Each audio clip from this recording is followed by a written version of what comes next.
மக்களே முதன்மையாக பங்கு பெறும் மக்கள் மேடை நிகழ்ச்சியில் மீண்டும் உங்களை சந்திப்பதில் மிக்க மகிழ்ச்சி. இன்றைய விவாத பொருள்: நிதி நெருக்கடியில் திண்டாடும் மத்திய அரசு கோயில் நிதிகளை பயன்படுத்திக் கொள்ளலாமே என்று திராவிடர் கழக தலைவர் திரு கி வீரமணி கூறியிருக்கிறார். மாநில அரசும் நிதி பற்றாக்குறையில் இருக்கும் தற்போதைய சூழலில் இந்த கருத்து ஏற்றுக்கொள்ளத்தக்கதா இல்லையா என்பதை விவாதிக்கவிருக்கிறோம். பங்கு பெறுவோர்: திராவிடர் கழகத்தின் மாநில பகுத்தறிவு இலக்கிய அணி தலைவர் திரு மஞ்சை வசந்தன், பாரதிய வழக்கறிஞர் சங்கத்தின் மாநில பொதுச் செயலாளர் திரு மு ராமமூர்த்தி, விடுதலை சிறுத்தைகள் கட்சியின் மாநில துணை பொதுச் செயலாளர் திரு ஆளூர் ஷானவாஸ் மற்றும் மதுரை அரங்கிலிருந்து நேயர்கள் கார்த்திக் மற்றும் விமல் தாமஸ், திருச்சி அரங்கிலிருந்து சிவா மற்றும் அருண் சேசுராஜ், கோவை அரங்கிலிருந்து மணிகண்டன் மற்றும் நறுமுகை தேவி. அனைத்து விருந்தினர்களுக்கும் வணக்கம்.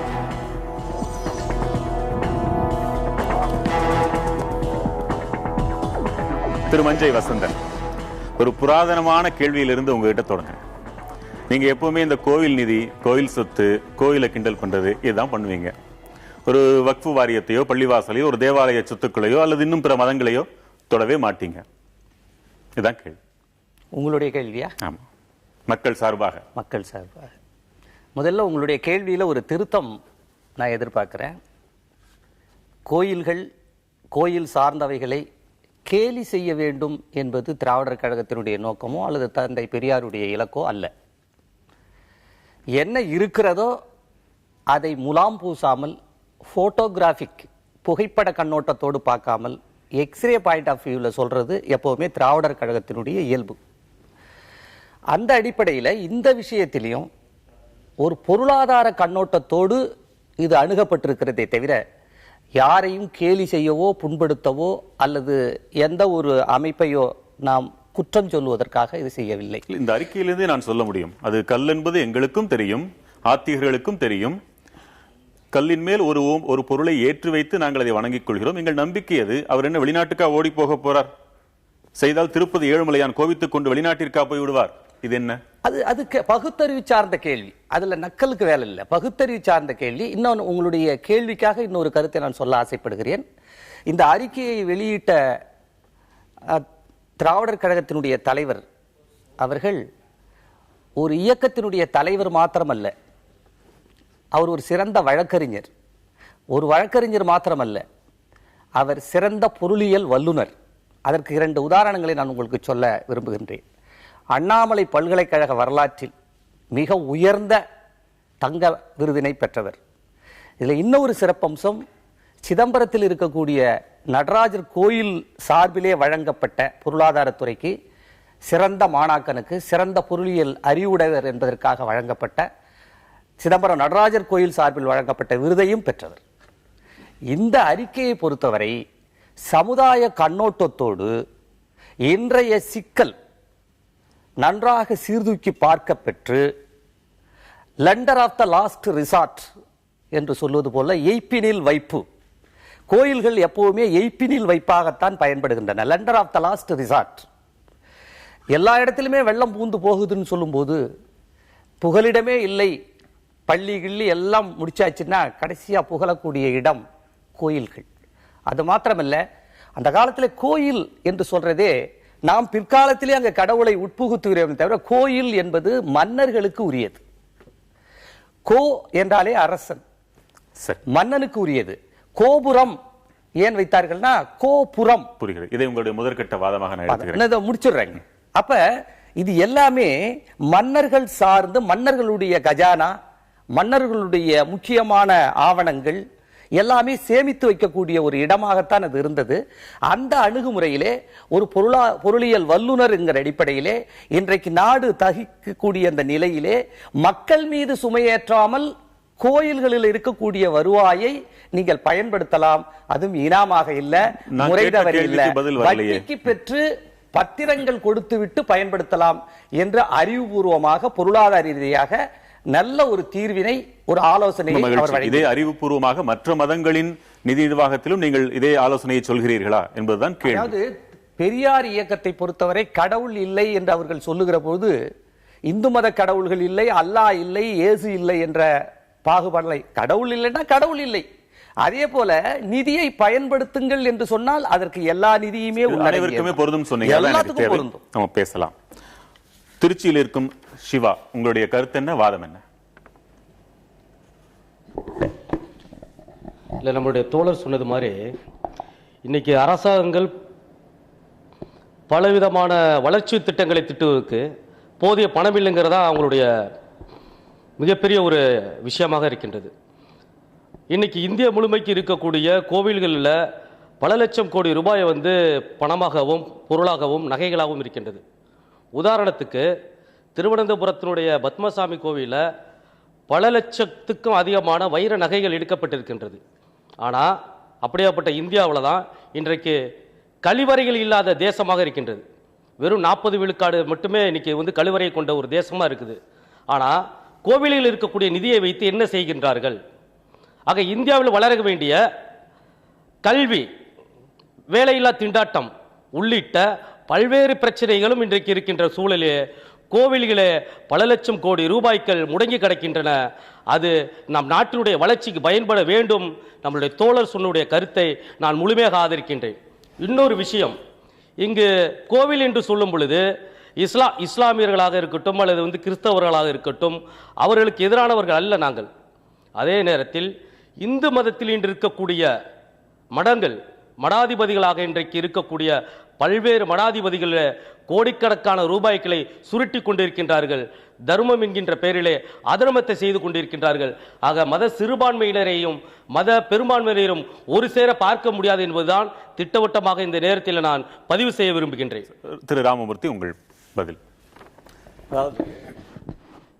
திராவிடர் கழகமும் சரி, நண்பர் மாதிரியான ஆட்களும் சரி, இந்துக்களுக்கு விரோதமாகத்தான் நாங்கள் செயல்படுவோம் அப்படிங்கிறத திரும்ப திரும்ப நிரூபிக்கிறதுக்கான ஒரு விஷயம் அது.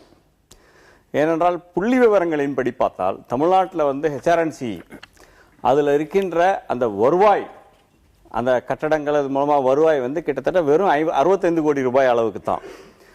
உண்டியல் மூலமாக வருகின்ற வருமானம் கிட்டத்தட்ட வெறும் 900 கோடி ரூபாய் வரைக்கும் தான் இருக்குது இதில் வருது. ஸோ இந்த பணத்தை தான் அவர் பிடுங்கணுன்றார். ஏற்கனவே அந்த கோயில்களுக்கான சொத்தை அந்த கோவில் சொத்து அரசாங்கத்தினுடைய சொத்து அல்ல, சட்டம் தெரிந்தவர் சொல்றார்.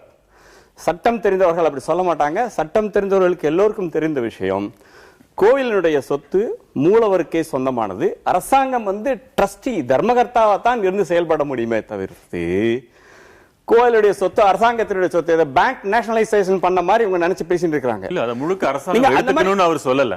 அந்த மாதிரி பண்றது ஒரு கேள்வி சொல்லுங்க. அரசாங்கத்திற்கு அடுத்து மிக அதிகமான அளவிலே ரியல் எஸ்டேட் ப்ராப்பர்ட்டி இருக்கிறது சர்ச்சுக்கு தான்.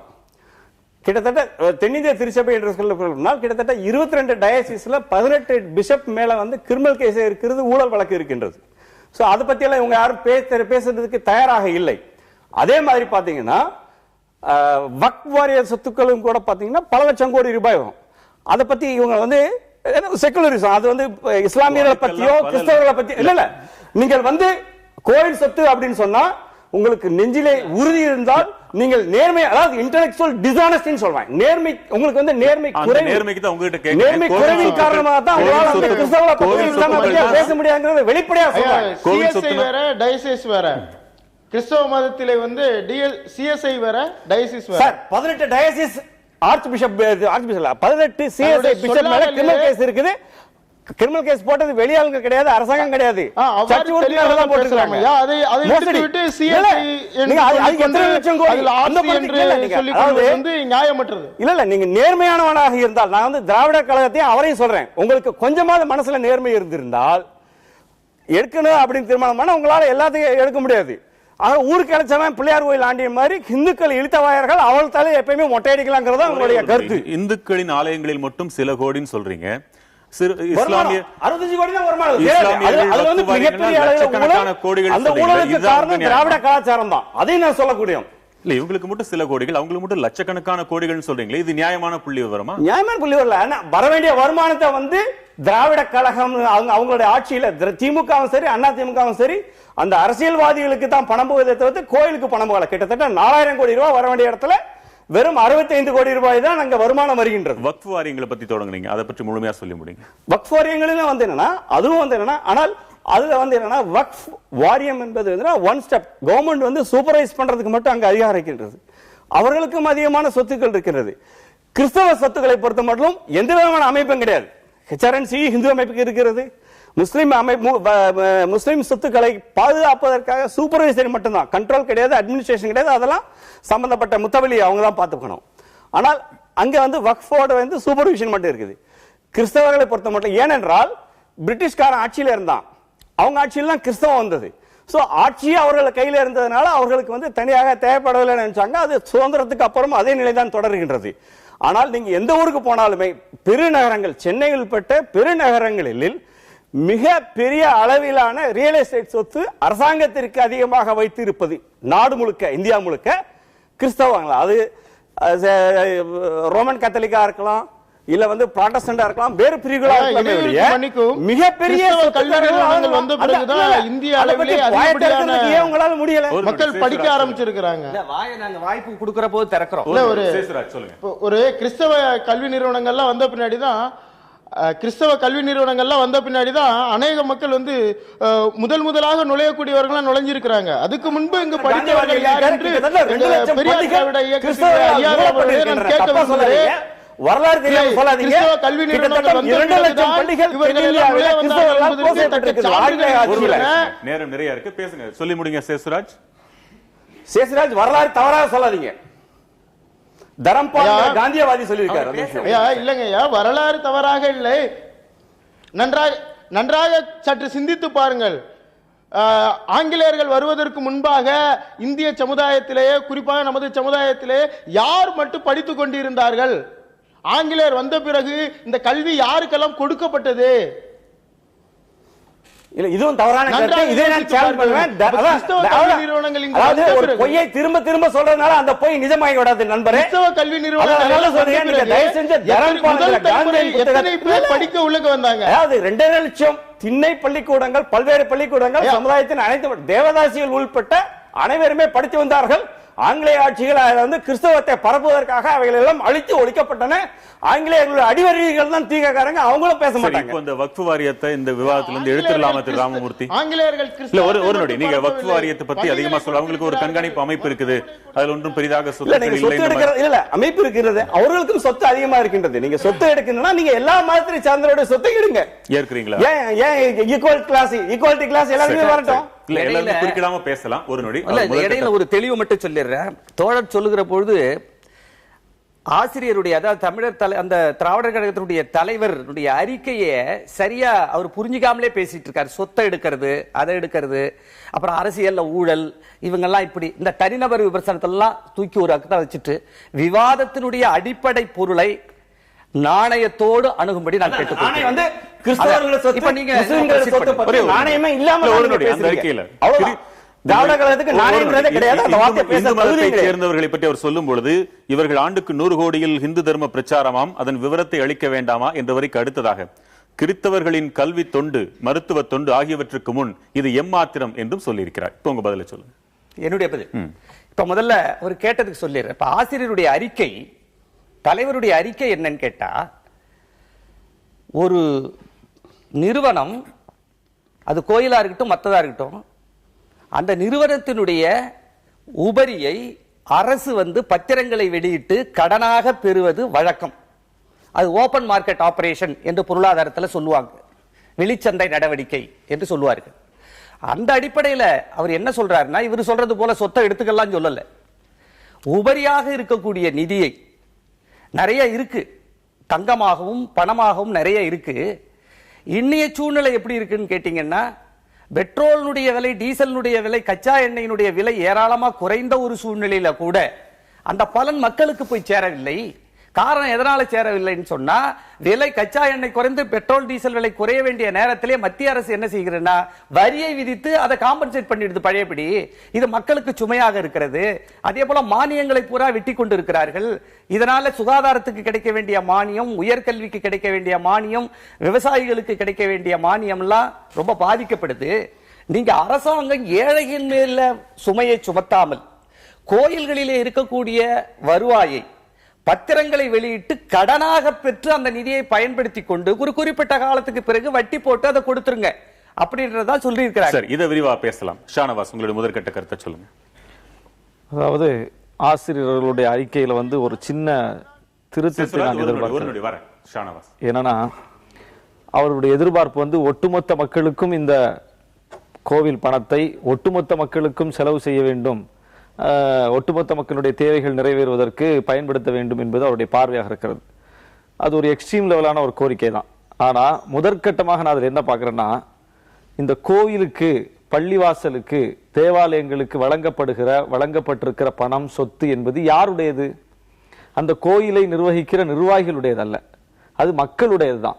இப்ப பள்ளிவாசலுக்கு என்று கொடுத்திருக்கிறார்கள், இதற்கு முன்னால் இருந்தவர்கள் செல்வந்தர்கள் கொடுத்திருக்கிறார்கள், சாதாரண மனிதர்கள் கூட தங்களுடைய பங்களிப்பை செலுத்தியிருக்கிறார்கள். எதற்காக செலுத்தியிருக்கிறார்கள்னா, அந்த மத குரு பயன்பட வேண்டும், அவர் சொகுசாக வாழ வேண்டும், அல்லது நிர்வகிக்கிறவர்கள் சொகுசாக வாழ வேண்டும் என்பதற்காக அந்த நோக்கத்தில் கொடுக்கப்பட்டதல்ல. இதன் மூலம் மக்களுக்கு அது செலவு செய்யப்பட வேண்டும் என்கிற அந்த நோக்கத்தில் கொடுக்கப்பட்டது. கோயிலுக்கு கொடுக்கப்பட்டதும் அப்படித்தான் கொடுக்கப்பட்டது, பள்ளிவாசலுக்கு கொடுக்கப்பட்டதும் அப்படித்தான் கொடுக்கப்பட்டது, தேவாலயத்திற்கு மக்களா அந்தந்த சமூக மக்கள் கொடுத்திருக்கிறார்கள், பொதுமக்களும் கொடுத்திருக்கிறார்கள். இன்னைக்கு நீங்க நாகூர் தர்காக்கு முஸ்லிம்கள் மட்டும் பங்களிப்பு செய்யறாங்க நம்ம சொல்லி சுருக்கி பார்க்க முடியுமா? விதிவிலக்குகள் இருக்கலாம், அது மாதிரி இருக்குது. அது மாதிரி அதனால குறிப்பா அந்த சமூக மக்கள் அதிகமாக செலுத்தி இருக்கிறார்கள். இப்ப வக்ஃபு வாரியம் எடுத்துக்கிட்டா, வக்ஃபு வாரியத்தின் கீழ் இருக்கிற பல லட்சம் கோடி சொத்துக்கள் என்பது உண்மை. தோழர் ராமமூர்த்தி சொன்ன கருத்து உண்மை, நான் ஒப்புக்கொள்கிறேன். பல லட்சம் கோடி சொத்துக்கள் இருக்கிறது. அது யாருடைய கட்டுப்பாட்டில் இருக்கிறது? எந்த நோக்கத்திற்காக அது வக்ஃபு செய்யப்பட்டதோ அந்த நோக்கம் அங்கே நிறைவேறல. ஒரே ஒரு சாதாரண ஏழை முஸ்லீம் கூட அந்த சொத்தை அனுபவிக்க முடியாது. அது முழுக்க பெரும் முதலாளிகளுடைய கட்டுப்பாட்டில் இருக்கிறது. முஸ்லிம்களுடைய கட்டுப்பாட்டில் கூட அது கிடையாது. இன்னைக்கு முழுக்க ஆக்கிரமிப்பில் இருக்கிறது. பல்லாயிரம் கோடி சொத்து, பல லட்சம் கோடி சொத்து முழுக்க ஆக்கிரமிப்பில் இருக்கிறது. மும்பையில் உதாரணத்தை நான் சொல்லி முடிக்கிறேன். மும்பையில் அம்பானி அவர்களுடைய வீடு கட்டப்பட்டிருக்கிற இடமே வக்ஃபோர்டுக்கு சொந்தமான இடம், வக்ஃப் வாரியத்திற்கு சொந்தமான இடம். இது போல நாடு முழுவதும் பார்க்கலாம். அப்போ அந்த மக்களுக்கு அது போய் சேரல. அப்போ ஆசிரியருடைய கருத்தை நான் எப்படி எடுத்துக்கொள்கிறேன் என்றால், முதலில் ஒட்டுமொத்த மக்களுக்கும் அதை திருப்பி விடுகிறது அது ஒரு எல்லை. ஆனால் முதலில் அந்த மக்களுக்கு அது பயன்படட்டும். முதலில் வக்ஃப் வாரியத்தை மீட்டு, அந்த சொத்துக்களை மீட்டு முஸ்லிம்களுக்கு பயன்பாட்டுக்கு அதை திருப்பி விட வேண்டும். இது அரசாங்கம் தான் செய்யணும். ஏன்னா இன்னைக்கு ஆக்கிரமிப்புல இருந்து முஸ்லிம்களை போய் நேரடியாக அந்த ஆக்கிரமிப்பை மீட்க முடியாது. அது கலகம் ஆயிடும், பிரச்சனை ஆயிடும். இப்பொழுது அந்த அறிக்கையின் அடிப்படையில் பாத்தீங்கன்னா, நிதியை அப்படியே எல்லாத்துக்கும் பிரிச்சு பங்கு கொடுத்துருங்கன்னு அவர் சொல்லல. அரசாங்கத்துடைய மக்களுக்கான நலத்திட்டங்களுக்கு அதை பயன்படுத்திக்கலாம் அப்படிங்கறத அவருடைய கருத்தா சொல்லியிருக்கார். அதுல நான் உடன்படுகிறேன். ஏன் இதை ஒரு சுழற்சிக்காக நம்ம பயன்படுத்தக்கூடாது? கிட்டத்தட்ட 22 லட்சம் ஏக்கரா நஞ்சை நிலமாகவும் 20 லட்சம் புஞ்சை நிலமாகவும் 50,000 ஏக்கர் மானாவாரியாகவும் இருக்கு. இது எல்லாமே விளைநிலங்கள். இந்த விளைநிலங்கள்ல இருந்து விளைவித்த பொருட்கள்ல இந்துன்னு சொல்றாங்க இல்லையா, இந்த இந்து மக்களுக்கு என்ன கிடைச்சது? பொங்கச்சோறும் புளிசோறும் தான் கிடைச்சது. அப்ப இதுதானா அரசாங்கத்துடைய கட்டுப்பாட்டில் இருக்கிற கிட்டத்தட்ட 35,529 கோயில்கள் அரசாங்கத்துடைய இந்து அறநிலையத்துறையின் கீழே வருது. அப்போ அரசாங்கத்துடைய சொத்து என்பது அறநிலையத்துறையுடைய கையில இருக்கிறதும் எல்லாமே ஒண்ணுதான். இது வேற அப்படின்னு சொல்லி நம்ம பேச வேண்டியதில்லை. அரசாங்கத்துடைய நலத்திட்டங்களுக்கு பயன்படுத்துவதற்கு இதை பயன்படுத்திக்கலாம் அப்படிங்கிற விஷயத்துல நான் உடன்படுகிறேன். ஏன் கூடாது? சரி, இவ்வளவு கோயில்கள் இருக்கு. இந்த கோயில்களின் கீழே மக்களுக்கான என்ன செஞ்சிருக்காங்க? பள்ளிக்கூடங்களாகவோ கல்லூரிகளாகவோ மருத்துவமனைகளாகவோ ஏதாவது கட்டப்பட்டிருக்கா? அதற்கான வழிமுறைகள் ஏதாவது நகர்த்தப்பட்டிருக்கா? பணம் அப்படிங்கிறது ஒரு மூட்டை கட்டி உள்ள வச்சா போதுமா? கரையான் பிடிச்சு போறதுக்கு தானா? அல்லது கோவில்களுடைய பாதாள அறைகளில் பதிக்க வைக்கப்பட்ட தங்கம் அப்படிங்கிறது சும்மா பார்த்து அழகு பார்க்கறக்கா, இல்லை 100 வருஷங்களுக்கு ஒரு முறை எடுத்து அளந்து பார்த்து எண்ணி பார்த்து எடை போட்டு பார்த்து வைப்பதற்கு தானா? இத்தனை கேள்விகள் இருக்கு. இத்தனை கேள்விகளுக்கு இந்த கேள்விகளுக்கு பதில தான் நம்ம பார்க்க வேண்டியதா இருக்கு. இப்போ நான் திரும்ப அவங்க கேட்கிற கேள்விக்கு ஒரே ஒரு பதில் தான். இவ்வளவு குழப்பத்திற்கும் காரணமே 1951 தமிழ்நாடு அரசாங்கம், அப்ப இருந்த மெட்ராஸ் பிரசிடென்சி, இந்திய அறநிலைய சட்டத்தின் மூலமாக கிட்டத்தட்ட வெறும் 1500 கோயில்கள் மட்டும்தான் எடுத்தாங்க. ஆனால் அந்த சட்டத்துல சில பிரிவுகள் உச்சநீதிமன்றத்தால் ரத்து செய்யப்பட்டது. சிரூர் மடத்துக்கு அது பிரச்சனையா நாங்க நினைக்கிறோம். 59க்கு அப்புறம் தான் இந்த 35,000 கோயில் இருக்குது. இந்த 35,000 கோயிலும் சரி, அதனுடைய வருமானம், சொத்துக்கள் அனைத்துமே யாருடைய நேரடி கட்டுப்பாட்டில் இருக்கின்றது என்றால் HRNC-யோட நேரடி கட்டுப்பாட்டு. அன்னைக்கு ஏன் சார் அந்த அறநிலையத்துறை தேவைப்பட்டது? ஏன் அந்த அறநிலையத்துறைன்னு ஒன்று கொண்டு வர வேண்டிய அவசியம் என்ன ஏற்பட்டது அன்னைக்கு? இல்ல இன்றைக்கு அந்த அறநிலையத்துறைக்கு வந்து கோயில் என்ன வேலைங்கிறதா? ஏன்னா நான் திரும்ப கேட்கின்றேன், நீங்கள் இதே விஷயத்தை அருகில் இருக்கின்ற, நீங்க ரொம்ப தூரம் போவேன், அருகில் இருக்கிற கேரளாவுக்கு போங்க, அங்க இருக்கின்ற தேவஸ்தான போர்டுகள், அவர்கள் எல்லாம் அங்க தேவஸ்தான போர்டுகள்ல எலெக்ஷன் நடக்கிறது, எலெக்ஷன் மூலமாக தேர்ந்தெடுக்கப்படுகின்றார்கள், கம்யூனிஸ்ட் கட்சிக்காரங்க வர்றாங்க, காங்கிரஸ்காரங்க வராங்க. ஆனால் ஒரு ஜனநாயக ரீதியான ஒரு அமைப்பு முறை இருக்கின்றது. ஒரு அதுல வருகின்ற வருமானத்துக்கு கணக்கெல்லாம் இருக்குது. இப்ப அது அல்ல பிரச்சனை. இங்க இருக்கின்றவங்க சொல்றாங்க, அவங்க சொல்ற தப்பு என்னன்னா, ஒரு முதல் தப்பு கிட்டத்தட்ட 4.5 லட்சம் ஏக்கர் நிலம், அதுல 1.5 லட்சம் ஏக்கர் நிலங்கள் என்னன்னா நகர்ப்புறங்கள், சென்னை, மதுரை மாதிரியான நகர்ப்புறங்கள் இருக்கின்றது. இது எல்லாத்திலையும் சேர்த்து இந்த அரசாங்கம் வருமானமாக கணக்கு காட்டுறது வெறும் 65. ஏன்னா நீங்க திருவல்லிக்கேணியில போய் பாத்தீங்கன்னா பார்சாதி கோயில் நிலத்துக்கு 30 காசு, 3 ரூபா, 5 ரூபாய் வாடகைகளாகவும் கூட இருக்கு. என்ன சொல்லுங்க? சாரி, 5 ரூபாய் வாடகை 98ல இருந்து அந்த வாடகை மாற்றப்பட்டு 5 ரூபாய் வாடகை தான் இருக்கின்றது. 2001 இது யாருடைய பிழை? இது நிர்வாகம் செய்கின்ற அரசாங்கத்தினுடைய பிழையா? ஜனநாயக ரீதியாக அவற்றினை அந்த பல்வேறு பிரச்சனைகள் சரியாகும். அந்தந்த பகுதிகளுடைய தேவைகளை கேளுங்க, நீங்க அதை கேட்க மறுக்கிறீங்க. இப்பொழுதும் பாலடைஞ்சு கிடக்கு, அந்த மனைகள் எல்லாம் பாழடைஞ்சு கிடக்கு. ஒரு கழிவறையோ ஒரு குளியலறையோ மோசமான இடத்துல இருந்தாலும் கூட அங்க குடியிருப்பவர்கள் அதை புனரமைக்க முடியாது.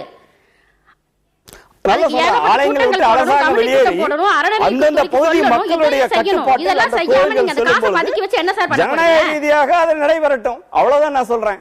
அதனால சொல்றேன், இதற்கான அடிப்படையான விஷயம் ஜனநாயகம்ங்கிறீங்க. ஒரு மக்கள், ஏழை மக்கள் இத்தனை நிலங்கள்ல போராடி விவசாயம் பண்ணி ஜெயிச்சு வந்தாங்க. நீங்க அதை பறிச்சிட்டு இருக்கீங்க. இப்போ அனுபவிக்கிறது ஒருத்தர், கஷ்டப்படுறவங்க ஒருத்தர். எது ஜனநாயக முறை? அரசுடைய அத்தனை ஜனநாயக முறையில சம்பந்தப்பட்ட நிலைமை. நீங்க அப்படி பத்தி பாத்தீங்கன்னா இந்த அரசாங்கத்துல 1,76,000 கோடி ரூபாய்க்கு ஊழல் நடந்ததுங்கிறதுக்கான நீங்க தேர்தலை ஊழலுக்கு இன்னொரு ஊழல் மாற்றாக குறைந்தபட்சம் ஜனநாயக முறை அந்தந்த பகுதி. கோயம்புத்தூர்ல மருதமலை, அந்த மருதமலை சுற்றி இருக்கின்ற மக்கள் அங்க நிர்வாகம் பண்ணணும். HRNC கமிஷனர் அங்க போய் நிர்வாகம் பண்ணா ஊழல் தான் ஊழல் பண்ணல இல்லையா? ஒரு நொடி தான பண்ணாங்க. நீங்க ஒரு HRNC கமிஷனர் மேல நீங்க ஆக்ஷன் எடுக்க முடியாது. ஒரு டெஸ்ட் ஆக்ஷன் எடுத்தா வேற மதத்தை சார்ந்தவர்களா இருக்காங்க, இந்து மதத்தை சார்ந்தவர்கள் இல்ல. நீங்க புரியாம பேசுறீங்க சகோதரி, புரியாம பேசுறீங்க. அது அரசாங்க அதிகாரம் அங்க நிலவுகின்ற வரைக்கும் அங்க நீங்க ஊழலை பற்றி வாயை கூட உங்களால திறக்க முடியாது. நீங்க சொன்ன மாதிரி புலி சாதமும் தயிர் சாதமும் தான் வாங்கிட்டு போகணும். அரசாங்கம் ஆலயத்தை விட்டு வெளியேறும் போதுதான் இதை பற்றி சிந்திக்க கூட முடியும். கோவில்கள் எவ்வளவு ஒன்றெல்லாம் விட்டுறலாம். இந்தியா முழுக்க பணத்தை பயன்படுத்தி ஏழை மக்களுக்கு கல்வி ஏன் கொடுக்க கூடாது? சுகாதாரத்தை நீங்க அரசாங்கத்தை கேட்கணும். அரசாங்கம் தான் இதை செய்ய இல்ல, இதை செய்ய மறுக்கின்றது யாரு பண்றாங்கன்னா அரசாங்கம். உங்களுடைய கண்ட்ரோல் அந்த கோயில் வரப்போதா இல்ல வரப்போதா? யாருடைய இந்த அறிக்கையை கொடுத்தவரும் அரசாங்கத்துக்கிட்ட தான் கேட்டிருக்காரு. அரசாங்கத்துக்கிட்ட தான் புழங்கப்படாத பழக்கப்படாத அந்த நிதியை மக்களுக்காக பயன்படுத்தலாம். அது கூட சும்மா இல்ல, அதுக்கான கடன் பத்திரங்களா மாத்திக்கலாம். அந்த கருத்துக்கு நீங்க அதை கேட்கறதுக்கு நீங்க யாருன்னு என்னுடைய பதில் கேள்வி. கேட்கறது யார கூட கேட்டீங்க? ஒருவேளை பூஜை கூட காண முடியாத கோயில்கள் எத்தனையோ ஆயிரங்கள் இருக்கின்றது. 30,000 கோயில், எத்தனை கோயில் நீங்க ஒழுங்கா பூஜை பண்றீங்க? 1500 கோயில் தவிர்த்து வேற எந்த கோயிலுக்கும் ஒழுங்கான வருமானம் கிடையாது, ஒழுங்கான பூஜை கிடையாது. வசந்தன், இதுக்கான பதில் என்ன? நீங்க விளங்கிக்காமையே பேசிட்டு இருக்கீங்க. அரசாங்க கஜானாவால கோவில் கருவறையாக இந்து கோவிலுக்கு சொந்தமான இடத்துல இருக்கக்கூடிய ஒருவர் பேசுங்க. நறுமுகை தேவி முடிங்க. நான் பேசட்டுமாமா? இந்த அதான் சார் சொல்றேன் நானு. இந்த பணத்தை மறுசுழற்சிக்கு பயன்படுத்தலாம் என்பது பணம் எங்க இருக்காங்க அந்த கேள்வி இல்ல. முதல்ல அந்த கோயில்கள பணம் இருக்கின்றதா என்ன இல்ல? இல்லாத ஒரு விஷயத்தை நீங்க எங்க இருந்து கொண்டு வர முடியும்? எத்தனை பேருக்கு தெரியும்? சிவா ஒரு நொடி. கோவில்கள்ல பணமே இல்லன்றாரு சார். நான் சுருக்கமா வந்துடுறேன். ஐயா கொஞ்சம் சொல்லிட்டே இருக்கீங்க. முதல்ல கோயில்களை ஆய்வுக்குட்படுத்துங்க சார். அதுல இருக்கிற மூடப்பட்ட அறைகளை எல்லாம் திறக்க சொல்லுங்க. அம்மா நான் பேசிடுறேன், அப்புறம் நீங்க பேசுங்கம்மா. நல்ல திருப்பதியில எல்லாம் எடுத்துக்க செல்சுராஜ் ஒரு நொடி. மஞ்சை வசந்தன் பேசிரட்டும், அப்புறம் நீங்க தொடர்ந்து பேசலாம். நேரம் இருக்கு, சொல்லுங்க. 3 செய்திகளை சொல்லிடுறேன். ஒண்ணு, தோழர் இப்ப குறுக்கிட வேணாம், அவருக்கு வாய்ப்பு வரும்போது சொல்லட்டும். கேட்கப்பட்ட கேள்வி, நான் கேட்டதாக இருந்தாலும் நீங்கள் கேட்டதாக இருந்தாலும் அயல்புறத்தில் இருந்து தோழர்கள் கேட்கக்கூடிய கேள்வியாக இருந்தாலும் அந்த கேள்விகளுக்கு தோழரிடமிருந்து இதுவரை பதில் இல்லை. அவர் சொல்லுகின்ற பதில்கள் பூரா ட்ராக் மாற்றி திசை திருப்பி கொண்டு போறார். அது நமக்கு விஷயம் இல்லை. இப்ப ஆக்கப்பூர்வமா அவர் என்ன சொல்றாருன்னா 2 விஷயங்களை வைக்கிறார். அரசு நிதி நெருக்கடியில் இருக்குது. ஒரு பக்கத்துல நிதி பதுக்கப்பட்டிருக்கிறது. பதுக்கன்னா தெரியாம பதுக்குறாங்களோ தெரிஞ்சு பதுக்குறாங்களோ ஒரு இடத்துல அந்த அம்மா சொன்னது போல பயன்பாட்டுக்கு உரியதாக இல்லாமல் இருக்கிறது. அதை ஒரு பொருளியல் அறிஞர் என்கின்ற முறையில் இங்க வந்து ஆத்திகம் நாத்திகம் மதங்கிறதுக்கெல்லாம் இல்ல, ஒரு பொருளாதார கண்ணோட்டத்துல சொல்ற போது கோயில்களுக்கு வந்து அந்த நிதி எதற்கு? கடவுளா சாப்பிட போகுது? மன்னிக்கணும், இவர் பேசுறதுல என்ன தப்புனா கோயில கடவுளா சாப்பிட இந்த கேள்வி இவர் எது கேட்கிறார்? கடவுளா சாப்பிட போறாருன்னா கடவுள் நம்பிக்கை இல்லாத ஒருத்தருக்கு வந்து இந்த கேள்வி இல்ல. இது வந்து நீங்க வந்து திராவிடர் கழகத்தினுடைய கடவுள் மறுப்பு பேசுறது இல்ல. நீங்கள் வந்து கடவுள் மறுப்பு கொள்கையை பேசுவது என்றால் நீங்க தயவு செஞ்சு இந்த விவாதத்துக்குள்ளே வரக்கூடாது. கடவுள் மறுப்பு கொள்கையை பேசுவதற்கு கடவுள் சாப்பிட போறாங்க கேள்வியே ஒன்றும் பேசல. நீங்க பொருளியல் ரீதியாக பேசுறதா இருந்தா கூட நான் சொல்லிடுறேன், ஆலயங்களில் உள்ள பணத்தை கொள்ளையடிக்கிறது யாரு? திமுக, அண்ணா திமுக. ஊழல் பணம், ஊழல் பணத்தை வந்து என்ன பண்றீங்க? ஊழல் பணத்தை பத்தி பேசுறதுக்கு நீங்க தயாரா? ஊழலோட சேர்ந்து நீங்க சேர்ந்து ஊழல் திமுக போயிருக்கலாம். திமுக திருப்பதியில் இல்லையே. குறுக்கிட வேணாம்னு சொல்லிட்டு தான் பேசுறேன். மன்னிக்கணும், திரும்ப சொல்லுகின்றேன், தவறான ஒரு விஷயம் சொல்லக்கூடாது. திருப்பதியில பல்கலைக்கழகம் நடக்கின்றது, நிறைய அன்ன சத்திரங்கள் நடக்கின்றன, 1008 விஷயம் நடக்கிறது. அந்த விஷயம் தெரியாம நீங்க பேசக்கூடாது. தமிழ்நாட்டில் எந்த ஒரு கோயிலும் அது நடக்கல. திருப்பதியில நடக்கின்ற விஷயத்தை பற்றி தெரிஞ்சு பேசுங்க, தெரியாமல் பேசுவது தவறு. அந்த புள்ளி விவரங்களை சேர்த்து கொடுத்திருக்கிறாரு. நீங்க முடிங்க. நான் சொல்றேன், அதாவது வந்து இங்க கடவுள் மறுப்போ கடவுள் விமர்சனமோ நம்ம பண்ணல. நான் கேட்ட கேள்வி அவர் திசை திருப்புறார். கடவுள் வந்து பெரியார் ட்ரஸ்ட் வித்து கொடுக்க வேண்டியதான காசு? நான் சொல்றேன், பெரியார் ட்ரஸ்ட் எதுக்கு இருக்கு? அது யார் சாப்பிட்டுட்டு இருக்கா? நீங்க சாப்பிடுறதுக்கு வச்சிருப்பீங்க. பெரியார் ட்ரஸ்ட் வித்து கொடுத்துருங்க. நாங்க பதில் சொல்ல விட்டுட்டு அப்புறம் கேளுங்க. நீங்களே பேசிட்டு இருந்தா நாங்க எதுக்கு வர்றது? அவர் ஒரு கோவில் தர்மகர்த்தாவாக இருந்தவர் தான். சொல்லுங்க. நான் சொல்றேங்க, அதாவது வந்து கடவுள் விமர்சனம் இல்ல, கடவுள் பயன்படுத்துகிறதா என்ற கேள்வியை தான். அதாவது நான் பின்னாடி கூட அந்த வாய்ப்பு வரும்போது நான் சொல்றேங்க. இல்ல மீண்டும் சொல்றேன், நீங்க தொடுகின்ற விஷயம் பொருளியல் ரீதியான விஷயம் கிடையாது. கடவுள் சாப்பிடுறாங்கிற கேள்வி வந்து என்னன்னா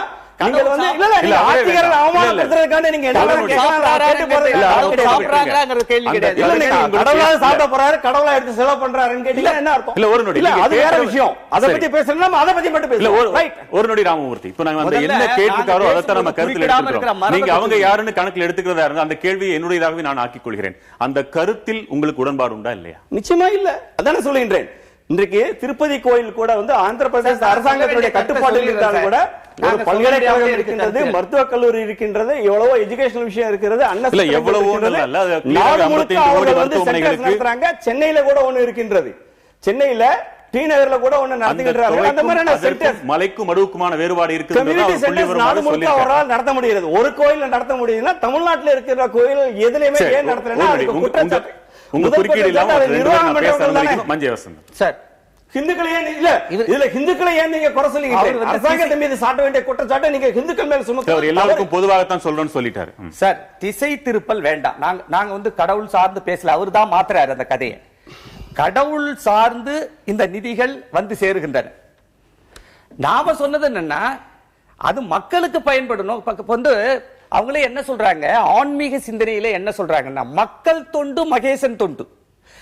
எனக்கு வந்து 100 பழம் கொடுத்த போது 97 பழம், இவங்க ஆன்மீகர்கள் சொல்லக்கூடிய கதை, 97 பழம் படையலுக்கு போகிறது, 3 பழம் ஏழை பசித்தவனுக்கு போச்சு. கடவுள் கனவுல வந்து என்ன சொன்னார்னு ஆன்மீகம் சொல்லுதுன்னா 97 என் கணக்கில் வரவில்லை, அந்த ஏழை சாப்பிட்டா 3 தான் என் கணக்கில் வந்தது என்று ஆன்மீகமே பொதிக்குது. அப்ப கடவுள் சித்தாந்தமும் கடவுளும் என்ன நினைக்கிறார்கள் என்று சொன்னால் மக்களுக்கு செய்யக்கூடிய தொண்டுதான் எனக்கு செய்யக்கூடிய தொண்டு, நீங்கள் பூசை செய்வதோ மற்றதெல்லாம் எனக்கு வந்து சேர போறது இல்ல அப்படின்னு சொல்ற அந்த சித்தாந்தத்தை தான் நான் சொன்னேன்.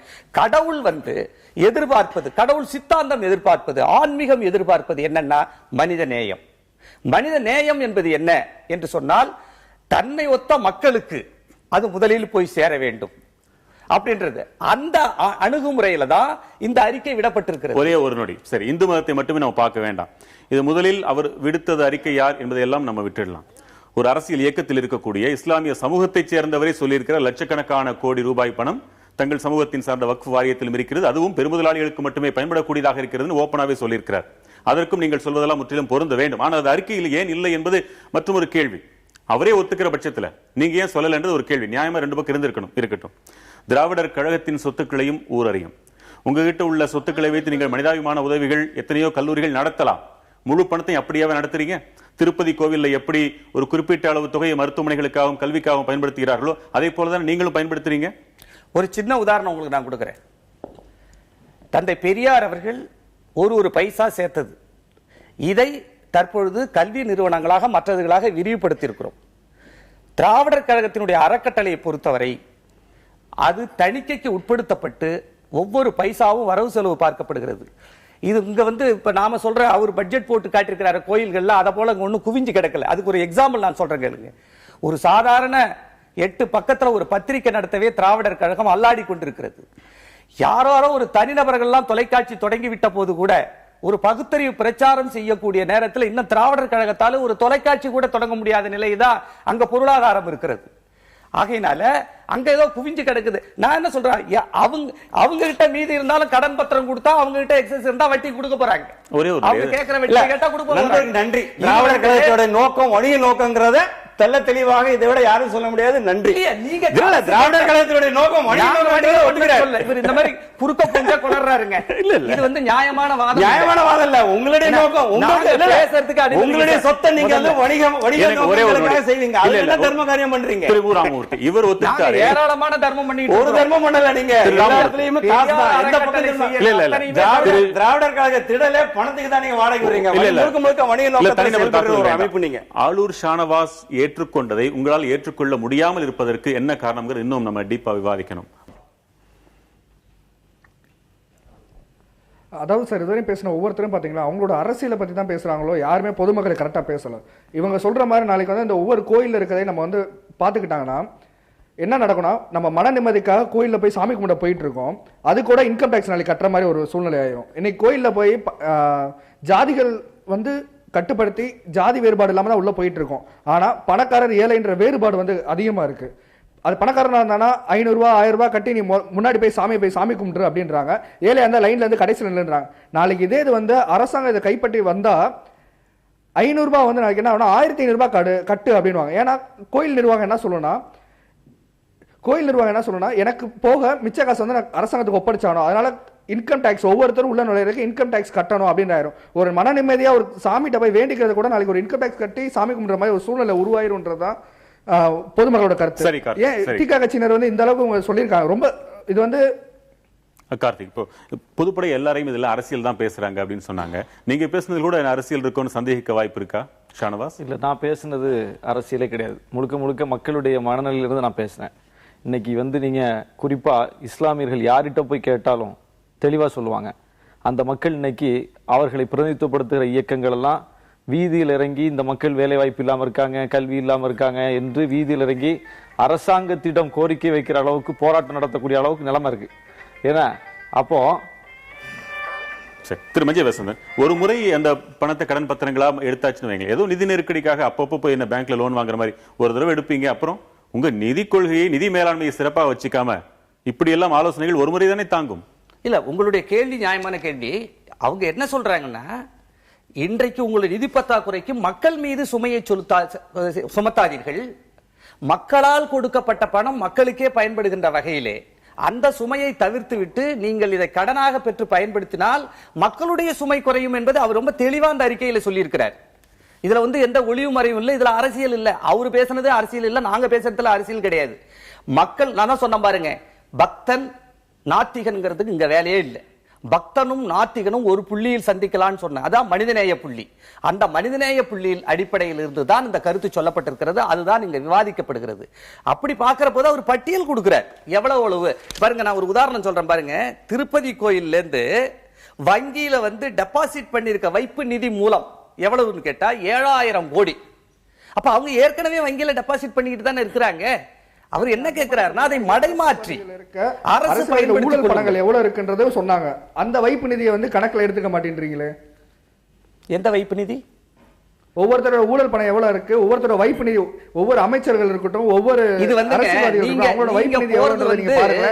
அது இதை விட அதிகமா தலைப்புக்கு ஒவ்வொரு அரசியல்வாதி ஊழல் பண்றதுக்கு ரெக்கார்டு வச்சுக்கிட்டா ஊழல் பண்ணுவாங்க. அது தனி கோர்ட் இருக்குது, நியாயங்கள் இருக்குது. கோவை மணிகண்டன், உங்க கேள்வி வைங்க, உங்க வாதம் என்ன? இல்ல ஐயா சொன்ன மாதிரி அரசியல்வாதிகள் ஊழல் பண்றதுக்கு தனி கோர்ட் இருக்கு, வக்கீல் இருக்குன்னு சொல்றாரு. எத்தனை வழக்குகள் இதான் தீர்க்கப்பட்டிருக்கு? அது முதல் ஊழலுக்கு வக்காலத்து வாங்குறதோ ஊழலுக்கு நிகழ்ச்சியே இல்ல. நீங்க திசை திருப்பாதீங்க. இது ஊழல் சார்ந்த விவகாரம் இல்லை. ஏன் இங்க இப்ப நாம நிதி கடைசியா சொன்ன அந்த ஒரு வரிக்காக நான் சொன்னேன் இல்லைங்க, நிதி பயன்பாடுக்கு இல்ல, நிதி பயன்பாடு நம்ம விதத்துக்கு ஊழலுக்கு இங்க வேலை கிடையாது. மணிகண்டன் சொல்லுங்க. இல்ல நீங்க சொன்னதுக்காக சொன்னேன். இப்ப என்னோட நம்ம விவாதத்துக்கே வருவோம். இப்போ கோயில் நிதிகளை வந்து பொதுமக்களுக்காக பயன்படுத்தலாமா கூடாதுங்கிறது நம்ம விவாதத்தில் இருக்கு. ஆமா. இப்போ நம்ம ஒரு பணம் எடுத்துக்கோம், அந்த பணம் வந்து வெறும் காகிதம் தான். ஒரு நம்ம கடையில ஏதாவது பொருட்கள் வாங்கினா மட்டும்தான் அதுக்கு நம்ம பணத்தோட மதிப்பே தவிர அது இல்லாத வாங்கலாம் வெறும் காகிதம் தான். அது மாதிரிதான் கோயிலில் முடக்கப்பட்ட சொத்துக்கள் அப்படியே இருக்கே தவிர அதை எடுத்து பொதுமக்களுக்கு பண்றதுனால நாடோட வளர்ச்சியை கண்டலாம். இப்ப உங்களுக்கு தெரியும், மாநில அரசும் மத்திய அரசும் உங்களுக்கு நிறைய ஒரு பொருளாதார நெருக்கடியில் சிக்கி தவிக்குது. அது இல்லாம இப்போ நம்ம சொல்ல வேண்டாம், மதுபான கடைகளை திறந்து அது மூலியமா வருமானம் பார்த்துருக்கிற நம்ம அரசாங்கம் இருக்குது. ஏன் அதுக்கு கோயில் சொத்துக்களை எடுத்து ஒரு வளர்ச்சி நிதியை கொண்டு வந்துட்டு அதோட படிப்படையா நம்ம மதுபான கடைகளை நிறுத்துறதுக்கான வழிகளை பண்ணலாமே? ஏன் நம்ம அதை பண்ணக்கூடாது? இப்ப தமிழ்நாட்டில் முக்காவாசி பாத்தீங்கன்னா 100ல் 96% மதுக்கு அடிமையா இருக்கிறாங்க. இளைஞர்கள் முதல் கொண்டு எல்லாரும் வரைக்கும் ஒரு ஃபேஷன் மாதிரி ஒரு ட்ரெண்டியா நடந்துட்டு இருக்காங்க. ஏன் நம்ம அதை ஒரு நல்ல எண்ணத்தோட நல்வழியில் பயன்படுத்தக்கூடாதுன்னு என்னோட விவாதமா இருக்கு. யார கேக்குறீங்க? இப்போ அதாவது இப்ப இந்து கோயிலுக்கு வழங்கப்பட்டிருக்கிற நிதியை எடுத்து பொதுமக்கள் பயன்பாட்டுக்காக பயன்படுத்தினா அதுல வந்து சர்ச்சை வரும். அதே மாதிரி முஸ்லீம்களுக்காக வழங்கப்பட்டிருக்கிற பயன்பாட்டுக்காக வழங்கப்பட்டிருக்கிற நிதியை எடுத்து ஒட்டுமொத்த மக்களுக்கு பயன்படுத்தினா அதுலயும் சர்ச்சைகள் பிரச்சனைகள் உருவாகும். முதல்ல அந்தந்த சமூகத்திலேயே விளிம்பு நிலையில் இருக்கக்கூடியவர்கள், பயன்படுத்த முடியாமல் இருக்கக்கூடியவர்கள், பயன்பெற வேண்டிய நிலையில் இருக்கிறவர்கள் பெருங்கோடி இருக்கிறார்கள். அவர்களுடைய பயன்பாட்டிற்கு அது பயன்படுத்துமே, அப்படி பார்ப்போம். நம்ம முதல்ல அந்த ஆசிரியர்கள் வைத்திருக்கிற கோரிக்கையிலிருந்து நம்ம இப்படி இதை பார்க்க வேண்டிய ஒரு முதற்படியா நீங்க பாக்குறீங்க. முதலில் இந்து மக்கள் இன்றைக்கு இந்து கோயில்களுக்கு இருக்கக்கூடிய நிதி இந்து மக்களுக்கு பயன்படுகிறதா? முஸ்லீம் பள்ளிவாசல்கள் என்று சொல்லப்படக்கூடிய அதர்களுக்காக இருக்கக்கூடிய சொத்து அந்த மக்களுக்கு பயன்படுகிறதா என்று பார்த்தால் இல்லை. அது யாருடைய கையில் இருக்கிறதுன்னு பார்க்கணும். இந்த நிதிகள் அத்தனையுமே குறிப்பிட்ட சில சக்திகளின் கையில் இருக்கிறது. இந்த சொத்துக்கள் அனைத்துமே ஆக்கிரமிப்பில் இருக்கிறது, பிடியில் இருக்கிறது. அதை முதல்ல நேர்மையா நம்ம பேசணுங்கிற நான் பேசுறேன். வக்ஃபு வாரியத்தினுடைய பிடியில் இருக்கக்கூடிய சொத்துக்கள் உண்மையிலே முஸ்லிம் மக்களுடைய பிடியில் இல்லை. அது யாரோ ஒரு ஆதிக்க சக்திகளின் கையில் இருக்கிறது, பெருமுதலாளிகளின் கையில் இருக்கிறது, அந்த மக்களுடைய பயன்பாட்டுக்கு வரவில்லை. அதே போல கோயில்களை நிர்வகிக்கக்கூடியவர்கள் வைத்திருக்கிறார்களே தவிர இந்து மக்களுடைய பயன்பாட்டுக்கு அது வரவில்லை என்பதை தோழர் வெளிப்படையாக ஒப்புக்கொள்ளணும். சமய அறநிலையத்துறையின் மேலாண்மையின் கீழே இருக்குது. அது அவங்க கேட்கிறாங்க, அதை விற்றணும். இந்துக்களுடைய கையில இல்ல, அதை விற்றணும். இந்துக்களின் கையில அது ஒரு விட பலம் வாய்ந்தவர்களாக அதிகார குவி மையங்களாக தான் இவங்க எல்லாருமே இருக்காங்க. அதுதான் பிரச்சனை. எந்த மதமாக இருந்தாலும் வலிமை வாய்ந்தவர்கள் தாங்கள் என்று ஒவ்வொரு அதிகாரியும் நினைக்கிறது சக்திகளின் கையில் இருக்கிறது. இதுதான் உண்மை. அந்த சக்திகளுடைய நலனுக்காக அரசாங்கம் இயங்குகிறது. மக்களுடைய நலனுக்காக அரசாங்கம் இயங்கினா உடனடியாக ஆக்கிரமிப்பிலிருந்து எல்லாத்தையும் மீட்டு மக்கள்கிட்ட ஒப்படைச்சிருக்கணும். ஆனா இன்னைக்கு முஸ்லிம் மக்கள் திரண்டு போராட்டம் நடத்தி கொண்டிருக்கிறார்கள். வக்ஃபு வாரிய சொத்துக்களை மீட்க வேண்டும், மீட்க வேண்டும், ஆக்கிரமிப்பில் இருக்கிறது போராட்டம் ஒரு புறம் நடைபெற்றுக் கொண்டிருக்கிறது. ஒரு புறம் சொத்து இருக்கிறது, இன்னொரு புறம் எங்களுக்கு கல்விதான், வேலை வாய்ப்பு தான் கோரிக்கை வைக்கக்கூடிய அவல நிலை தொடருது. அப்ப இந்த முரண்பாட்டை பார்க்கணும். நீங்க சொத்து இல்லாம இல்ல, சொத்து இருக்குது. அந்த மக்களுக்காக தான் அந்த சொத்து எழுதப்பட்டிருக்குது. ஆனா அந்த சொத்து அவர்கள் கையில இல்ல, வேற யாரோ கையில இருக்கு. அதனாலதான் குறிப்பா ஒரே ஒரு உதாரணத்தை சொன்னேன். அம்பானி வந்து வக்ஃபு வாரிய இடத்துல தான் வீடே கட்டியிருக்கிறாரு. அப்ப அவர் வீடு கட்டணுங்கிறதுக்காக அந்த முஸ்லிம் பெரும் முதலாளி, பெரும் பணக்காரர்கள் அன்றைக்கு அந்த சொத்தை எழுதி வைத்தார்கள். அந்த மக்கள் பயன்படும் தான் எழுதி வைத்தார்கள். செல்வந்தர்கள், தனவந்தர்கள் எழுதி வைத்தார்கள் மக்கள் பயன்பாட்டிற்கு வேண்டும் என்று. ஆனா இன்னைக்கு அது இல்ல. அதுபோலத்தான் கோயில் சொத்துகளும் இருக்கிறது, தேவாலய சொத்துகளும் இருக்கின்றன. சில சக்திகள் அதை அனுபவித்துக் கொண்டிருக்கிறார்கள். அதை விடுவித்து மக்களுடைய பயன்பாட்டிற்கு கொண்டு வர வேண்டும். விமல்தாஸ் உங்களுக்கு வாய்ப்பு. விமல்தாஸ் உங்களுக்கு வாய்ப்பு. ஒவ்வொரு சக்திகளும் தான் அதை பிடிக்க வச்சிருக்காங்க. கட்டிடங்கள் முக்கால்வாதி கட்டப்பட்டிருக்கிறது எல்லாமே குளங்கள் மேல. எல்லாரும் இப்ப வரைக்கும் மதத்தை பத்தி தான் பேசுறாங்க. ஆனா நான் அரசியல்வாதிகளை பத்தி சொல்றேன். ஏன்னா நிறைய அரசியல்வாதிகள் எல்லாருமே ஊழல் பண்றாங்க. அந்த பணத்தை வெளிநாட்டுல பதுக்கி வச்சிருக்காங்க. அந்த பதுக்கி வச்ச பணத்தை கண்டுபிடிக்கிறாங்க. ஆனா அந்த கண்டுபிடிக்கிற பணத்தை என்ன பண்றாங்கன்னு நான் கேட்கிறேன். அந்த பணத்தை மக்களுக்காக உதவி செய்யலாம்ல? அதையே வச்சிருக்காங்க. சரி, அதையும் சரி செய்யணும், இதையும் சரி செய்யணும் என்பதுதான் என்னுடைய தீர்வாக இருக்க முடியும். ராமமூர்த்தி, அவங்களுக்கு சொன்னது வக்ஃப் வாரியத்துக்கு இருக்கிற அதே பிரச்சனைகள் இந்து சமய அறநிலையத்துறையின் கீழ் இருக்கிற கோவில் நிர்வாகங்களுக்கும் அந்த பிரச்சனை இருக்கிறதா நீங்க உணர்றீங்களா இல்லையா? இல்ல, இங்க நிர்வாகம் அங்க பண்றது அவர் சொல்ற மாதிரி சில தனிநபர்கள் பண்ணிட்டு இருக்கலாம். இங்க வந்து கோவில் எல்லாமே அரசாங்கம் தான். அவங்க சொல்ற மாதிரி அதிகாரிகளுடைய கட்டுப்பாட்டில் இருக்கிற ஒரு விஷயம். ஆனால் ஒரு விஷயம் நான் சுட்டிக்காட்ட விரும்புகின்றேன். நீங்கள் வந்து இந்த நாட்டுக்கு வந்து இவர் சொல்ற மாதிரி வந்து ஒரு 100 கோடி 200 கோடி இந்த கோயிலிருந்து எடுத்து இந்த நாட்டில் வந்து சீர்திருத்த முடியும்னு நினைச்சீங்கன்னா நீங்க இதை விட மக்களை ஏமாத்துற விஷயம் வேற எதுவுமே இருக்க முடியாது. உதாரணத்திற்கு ஒரு விஷயம் சொல்லுகின்றேன். சுரேஷ் பிரபு இன்னைக்கு வந்து ரயில்வே துறை மந்திரியா இருக்கின்றார். ரயில்வேயினுடைய கட்டமைப்பு அதனுடைய நவீனப்படுத்துதலுக்கு அவங்க போடக்கூடிய பட்ஜெட் வந்து கிட்டத்தட்ட 6 லட்சம் கோடி ரூபாய். நீங்க அந்த மாதிரி பாத்தீங்கன்னா இந்த நாட்டை சீரமைக்கிறதுக்கு, நாட்டை பலப்படுத்துறதுக்காக உங்களுக்கு தேவையான பணம் பல லட்சம் கோடி ரூபாய்கள். இதெல்லாம் வந்து இதெல்லாம் வந்து யானை பசிக்கு சோளப்பொரி மாதிரியான விஷயம் இல்ல. கோவில்கள் லட்சக்கணக்கான கோடி மதிப்புள்ள நகைகள் எல்லாம் மாட்டிட்டு இருக்குது. எந்த கோயில்ல? பத்மநாப சுவாமி கோயிலை உதாரணமா காட்டலாமே. அதான் அதனுடைய மதிப்பும் கேள்விக்குறி. திரும்ப அதான் சொல்லுகின்றேன். அதெல்லாம் எடுத்து உத்திரலான்றீங்களே. இல்ல, நீங்க ஒன்னு என்னோட கேள்வி திரும்ப கேட்கலாம் சொல்லவே இல்லை.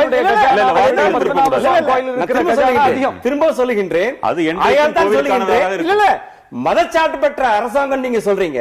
மதச்சார்பு பெற்ற அரசாங்கத்துக்கு கோயில் என்ன வேலை? Get out of the temples. கோயிலை விட்டு வெளியில போயிடுங்க. அத வந்து நீங்க சொல்ற மாதிரி இப்ப வாங்கன்னு சொல்றாரு.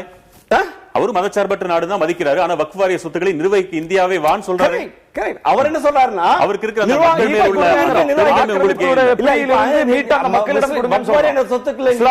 அரசாங்கம் கிடையாது, சில முஸ்லிம் நபர்கள் சொல்றாங்க. மாற்றம் மதசார்பற்ற ஒரு நாட்டினுடைய அரசாங்கம் எதுக்கு ஒரு மதத்தினுடைய கோயிலை தன்னுடைய கட்டுப்பாட்டுகள் வைத்திருக்க வேண்டும்? அதுவும் தமிழ்நாட்டில் குறிப்பாக. மற்ற மாநிலங்களும் இவ்வளவு விஷயம் கிடையாது. ஆகையாலதான் வந்து என்னன்னா இது வந்து ஒரு ஜனநாயக ரீதியாக பண்ணும்போது வந்து அதனாலதான் திரும்ப நான் முதலில் சொல்லுகின்றேன். நீங்கள் இன்றைக்கு வந்து நீங்க வந்து திருப்பதி கோயிலை பத்தி நீங்க குறை சொல்றீங்க. திருப்பதி கோயில நடக்கின்ற காரியங்கள் வந்து மற்ற இடங்களுக்கு உங்களுக்கு வெளியில தெரியாதுங்கிறதுனால அது வந்து குறை சொல்றீங்க. ரெண்டாவது, ஷீரடி சாய்பாபா நீங்க எடுத்தீங்கன்னா ஷீரடி சாய்பாபா எந்த மதத்தை சார்ந்தவர்? எந்த மதத்தையும் சாராதவர் தான். ஆனால் அது வந்து ஒரு கோயிலாக அங்க வந்து இஸ்லாமியர்கள் நிறைய பேர் போறாத நான் பார்த்திருக்கிறேன். அதனால தான் சொல்றேன், எந்த மதத்தையும் சாராதவர் சொல்லுகின்றேன். அது வந்து ஒரு ட்ரஸ்ட் ஆயிட்டு அவங்களும் நாடு முழுக்க மிகப்பெரிய நல்ல காரியங்கள் பண்ணிட்டு இருக்காங்க. அதனால வந்து இல்ல நான் என்ன சொல்ல வரேன்னா பிரகாஷ், என்னோட கருத்து ஒரே ஒரு விஷயம். எங்கெல்லாம் ஜனநாயக ரீதியாக இந்த விஷயங்கள்லாம் நிர்வாகம் செய்யப்படுகின்றதோ, ஊழல் இருந்தாலும் கூட நல்ல விஷயங்கள் நிறைய நடக்கிறது. எங்கெல்லாம் முழுக்க முழுக்க அரசாங்கத்தினுடைய கட்டுப்பாட்டில் இருக்கின்றதோ அங்க இந்த விஷயங்கள் நடக்கிறது இல்லை. அவ்வளவுதான். மஞ்சள் வசந்த், ஒரு விஷயம், நிலங்களை கூட ஒரு தனிநபர் பாரம்பரியமாக வைத்திருந்த நிலத்தை கூட அரசு தேவை என்றால் எதையும் சொல்ல வேணாம், எடுத்துக்கலாம் அப்படிங்கிற அளவுக்கு நாம போறோம். ஒரு தனிநபர் உரிமையை பாதிக்கிறோம். நாம என்ன சொல்றோம்? மக்களால் கொடுக்கப்பட்ட பணம், கடவுளின் பெயரால் மக்களால் கொடுக்கப்பட்டது. கடவுளே விரும்புகிறது மக்களுக்கு சேவை செய்வதுதான் எனக்கு சேவை. மக்கள் தொண்டே மகேசன் தொண்டு. கடவுளே பர்மிட் பண்ணிட்டு. அப்படி இருக்கும்போது அந்த பணத்தை அரசு பயன்படுத்திக்கோ. அது கூட எனாமா இல்ல, அபகரிக்கிறது இல்ல, வட்டிக்கு வாங்கு. அரசுக்கு இது உண்டு. என்கிட்ட கூட வாங்கலாம். என்கிட்ட உபரியா பணம் இருந்தா பத்திரங்களை கொடுத்து விட்டு 5 ஆண்டு 3 ஆண்டு கொடுத்து என் பணத்தை கூட வாங்கலாம். அப்படி வாங்குற போது கோயில்களிலே அந்த அம்மையார் சொன்னது போல தேவையற்று பொன்னாகவும் பொருளாகவும் பலவிதமாக முடங்கி கிடக்கக்கூடிய அந்த பணத்தை மக்கள் நலனுக்காக நீங்கள் பயன்படுத்தினால் அது கடவுளுக்கே அடுக்குமே, கடவுளுக்கே செய்யக்கூடிய தொண்டாக இருக்குமே என்ற ஒரு கண்ணோட்டத்திலே ஒரு பொருளியல் வல்லுநர்ங்கிற முறையிலே ஒரு அரசாங்கம் நிதியை, இது போன்ற நிதிகளை பெறுவதற்கு மாறாக மக்கள் மீதே சுமையை சுமத்துகிறதே, அந்த சுமையை மக்கள் மீது வரியாக சுமத்துவதற்கு மாறாக மானியங்களை எல்லாம் வெட்டி கொண்டு ஏழைகளினுடைய வயிற்றிலே அடிக்கிறீர்களே, அந்த மானியங்களை வெட்டாமல், உரமானியம், கல்வி மானியம், மற்றதெல்லாம் வெட்டாம அதுல போய் கை வைக்காம இது போன்ற நிதிகளை பயன்படுத்தி நீங்கள் வரலாமே, ஏழைகளை வாழ விடுங்கள், முடங்கி கிடக்கின்ற மூலதனத்தை பயன்படுத்துங்கள் என்பதுதான் இந்த அறிக்கையினுடைய நோக்கம். இது மனிதநேயத்தோடு சொல்லப்பட்ட ஒரு அறிக்கை என்பதை இந்த சமயத்திலே நான் சொல்லிக்கொள்ள. வேற எங்கேயுமே கோயில்களுக்கு நிலங்கள் கிடையாது. ஏன்னா வந்து நீங்க முகலாய ஆட்சி காலம், பிற்பாடு கிறிஸ்தவ ஆட்சி காலம், நாட்டினுடைய பெரும்பகுதி இருந்ததுனால கோயில்களுக்கு சொத்து அப்படிங்கிறது வடநாட்டுல எங்கேயுமே இல்ல. தமிழ்நாடு வடநாடுன்னு பிரிக்கல. எங்க இவர் வந்து